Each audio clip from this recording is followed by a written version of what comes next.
साथियों, ओम नमः शिवाय।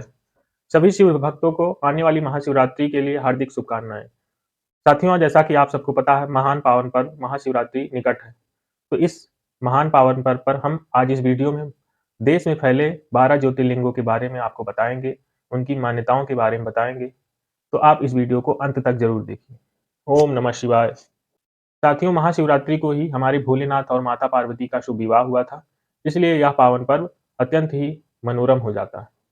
तो इस वीडियो के माध्यम से आज हम सभी शिव भक्तों को हमारी पावन धरती पर फैले 12 ज्योतिर्लिंगों के बारे में बताएंगे। साथियों, शिव पुराण में ऐसी मान्यता है कि ये ज्योतिर्लिंग भगवान शंकर के तेज से शक्तिपुंजों के रूप में निकले थे और हमारे भारत देश की पावन धरती पर 12 अलग अलग स्थानों पर आकाशीय पिंड के रूप में गिरे थे और वहीं पर 12 ज्योतिर्लिंगों का निर्माण हुआ। इन सभी ज्योतिर्लिंगों की महत्ता अत्यंत विशेष है। तो इस वीडियो में हम इन्हीं 12 ज्योतिर्लिंगों के बारे में बात करेंगे। आप सभी शिव भक्तों से अनुरोध है, इस वीडियो को पूरा देखिए। चलिए वीडियो शुरू करते हैं।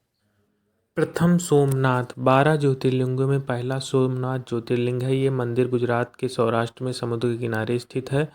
इसकी मान्यता यह है कि सोमनाथ मंदिर के क्षेत्र में चंद्रदेव ने शिव जी को प्रसन्न करने के लिए तप किया था। चंद्रदेव की तपस्या से शिव जी प्रसन्न होकर यहाँ प्रकट हुए थे। चंद्रदेव के एक नाम पर सोम पर ही इस मंदिर का नाम सोमनाथ पड़ा। दूसरा ज्योतिर्लिंग मल्लिकार्जुन ज्योतिर्लिंग आंध्र प्रदेश में कृष्णा जिले में कृष्णा नदी के किनारे श्रीशैल पर्वत पर बना हुआ है। मान्यता इसकी ये है कि मल्लिकार्जुन ज्योतिर्लिंग एकमात्र ऐसा मंदिर है जहां देवी पार्वती के साथ शिवजी ज्योति रूप में विराजित हैं। यहां दर्शन करने से ही अश्वमेध यज्ञ के समान पुण्य मिलता है। तीसरा ज्योतिर्लिंग महाकालेश्वर ज्योतिर्लिंग मध्य प्रदेश के उज्जैन में स्थित है। महाकालेश्वर के पास ही शक्तिपीठ हरसिद्धि मंदिर भी स्थित है।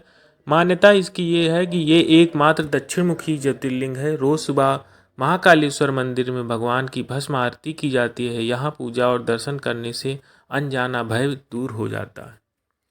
चौथा ज्योतिर्लिंग ओंकारेश्वर मध्य प्रदेश के इंदौर से करीब 80 किलोमीटर दूर नर्मदा नदी के किनारे एक ऊंची पहाड़ी पर स्थित ओंकारेश्वर ज्योतिर्लिंग। पहाड़ी के चारों ओर नदी बहने से यहाँ ऊंचाई से देखने पर ओम का आकार दिखा बनता है। मान्यता यह ज्योतिर्लिंग ओंकार यानी ओम का आकार लिए हुए है, इसी वजह से इसे ओंकारेश्वर नाम से जाना जाता है। पांचवा ज्योतिर्लिंग केदारनाथ धाम उत्तराखंड के 4 धामों में से एक है। मंदिर करीब 4000 वर्ग मीटर की ऊंचाई पर है। रुद्रप्रयाग जिले में गौरीकुंड से करीब 16 किलोमीटर दूरी पर मंदिर स्थित है। ये मंदिर हिमालय क्षेत्र में है। शीत ऋतु में यहाँ का वातावरण प्रतिकूल रहता है, इसलिए ठंड के दिनों में यह बंद रहता है। मान्यता इसकी है कि महाभारत के समय यहाँ शिव जी ने पांडवों को बेल रूप में दर्शन दिए थे। वर्तमान मंदिर आदि गुरु शंकराचार्य ने 8वीं-9वीं शताब्दी में बनवाया था। छठा ज्योतिर्लिंग भीमशंकर ज्योतिर्लिंग महाराष्ट्र के पुणे जिले में सह्याद्री पर्वत पर स्थित है। भीमशंकर को मुंडेश्वर महादेव के नाम से भी माना जाता है। मान्यता त्रेता युग में रावण के भाई कुंभकर्ण का एक पुत्र था भीम। जब श्री राम ने कुंभकर्ण और रावण का वध कर दिया, तब भीम असुर श्री राम और विष्णु जी से बहुत क्रोधित हुआ। उसने तप करके ब्रह्मा जी को प्रसन्न किया और वरदान पाकर देवताओं को पराजित करना शुरू किया।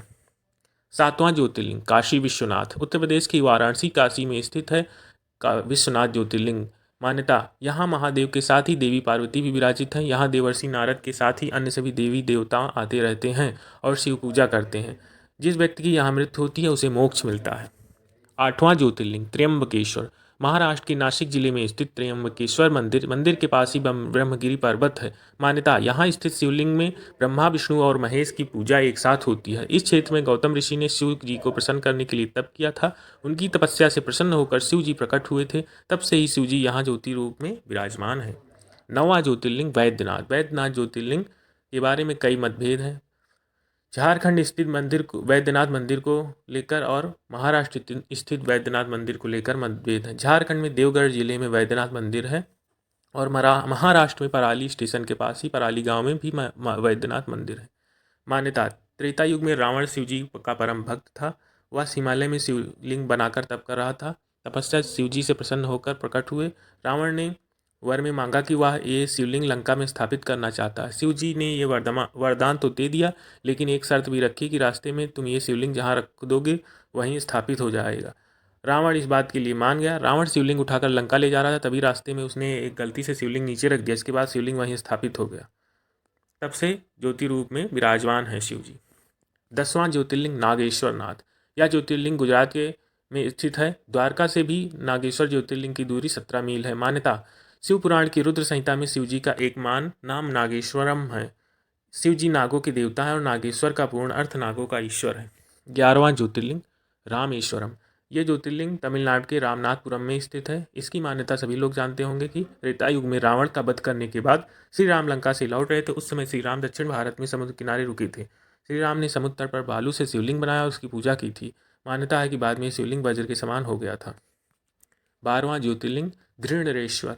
घृणेश्वर को बहुत कम ही लोग जानते होंगे। यह महाराष्ट्र के औरंगाबाद के पास दौलताबाद क्षेत्र में स्थित है। इसे घुश्मेश्वर के नाम से भी जाना जाता है। इसकी मान्यता यह है कि पुराने समय में सुधर्मा नाम का ब्राह्मण था।